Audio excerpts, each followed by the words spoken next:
लेक view आणि just आता गणेश संपवलो आम्ही सगळ्यांनी. बालाजी, जोशी, गुटू, आदी आणि तिकडं निखिल.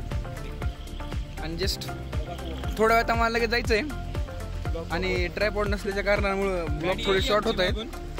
गाडी येत आहे मागून, गाडी येईल मागून आमची. आणि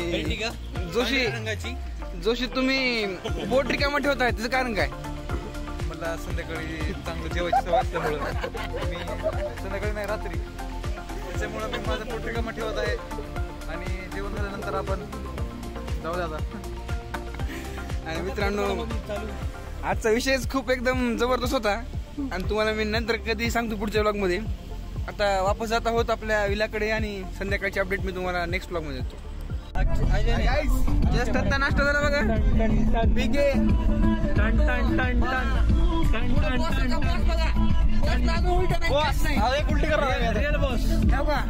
सिद्धांत सांगोले एकमेव विश्वसनीय ड्रायव्हर आमच्या पाहू शकता. सांगोले हाय म्हणा इकडं world famous driver way to Bhimashankar.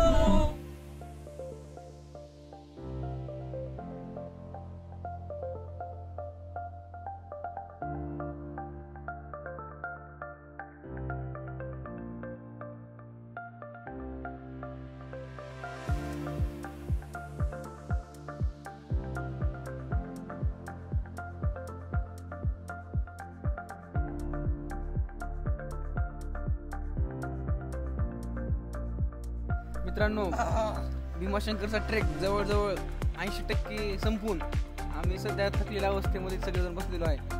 आणि असे थोडे एक आम्ही चूक समजू शकतो किंवा ते वेळेचं नियोजन चुकलं असेल. आम्ही 11 वाजता ट्रेक सुरू केल्यामुळं आता सध्या 2 वाजलेले आहेत. 3 वाजतील आम्हाला वर जायला. आणि वर विशेष म्हणजे आपलं जे भीमाशंकर ज्योतिर्लिंगचं जे मंदिर आहे ते बंद आहे. भीमाशंकर सुद्धा बंद आहे. त्याच्यामुळं वर जाण्यात पुन्हा इथं वेळ घालण्यात येताना 4 तास लागतील. त्याच्यामुळं रात्रीला डोंगर खाली उतरण्यामध्ये मला असं त्याच्यामध्ये काही योग्य वाटत नाही. त्यामुळं सर्वानुमते आम्ही जण सगळ्यांनी ठरवलेलो आहोत. इथं आमचे सिद्धांत सुद्धा आहेत, बालाजी सुद्धा आहेत. इथून वापस जायचं. इथून रमत गमत जरी बसत गेलो तर एक आम्ही 5:30 पर्यंत का होईना आपल्या खाली खांडस गावात आम्ही पोचू. मित्रांनो, हा आहे कातलाधार धबधबा आणि जबरदस्त. हे बघून आम्ही आता स्नान करून पोहून आता वरती वापस ट्रेकला आपल्या गाडीजवळ निघत आहोत. इथून अजून आम्हाला 2-2.5 तास लागतील. आणि हे कपिलमुळे शक्य झालं. कपिलला माहीत होतं हा पॉईंट तर मला माहीत नव्हता. कपिलने यूट्यूबचा व्हिडिओ पाहून आम्हाला सजेस्ट केला आणि थँक्स टू कपिल.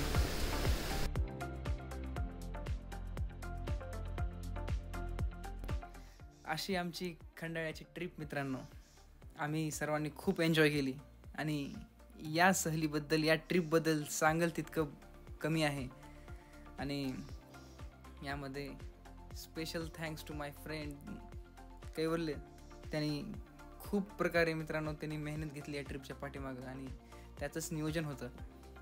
आणि माझे जे काही सर्व मित्र आहेत यामधले, बालाजी असेल, सिद्धांत असेल, कपिल असेल, निखिल असेल, आदित्य असेल, अनिकेत असेल, कैवल्य आणि पवन, या सर्वांनी ठरलेल्या वेळेप्रमाणे आणि सर्वजण लातूरमध्ये नसताना कोण नगरवरनं, कोण औरंगाबादवरून ठिकठिकाणाहून एका ठिकाणी जमले.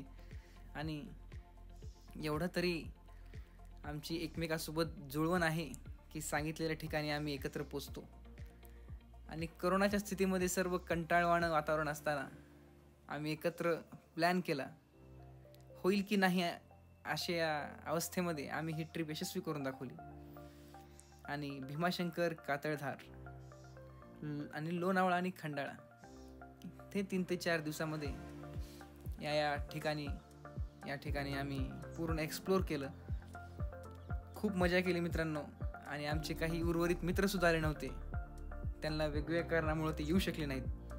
त्यांची सुद्धा माझ्या मनात खूप खंत आहे. आणि तसं की आपण म्हणतो फ्रेंड्स आर नेडेड फॉर सर्वायवल, त्या पद्धतीनं मित्रांनो आम्ही 3 ते 4 दिवस सोबत घालवलेले. पुढं 1 ते 1.5 महिना याच गप्पा याच आठवणीमुळं आम्ही अस्वस्थ होऊन जात होतो. ते घरच का आम्ही सोडलं, तिथून वापसच का लातूरला आलो, असे आमची चर्चा राहायची. आणि एकमेकांना आम्ही खूप मिस केलं. नंतर दुसऱ्या दिवशी रूमवर आम्ही पूर्ण वेळ विश्रांती घेतली. रूमवर खूप गप्पा मारल्या, चर्चा केली, फोटो व्हिडिओज पाहिले आणि सर्वजण तुम्ही पाहू शकता. एक मोठ्या टाईम लॅप्समध्येच आम्ही एक तुम्हाला छोटा आमचा प्रयत्न होता. आणि विश्रांती घेतल्यानंतर दुसऱ्या दिवशी आम्ही परत आमच्या गावी लातूरला वापस निघालो.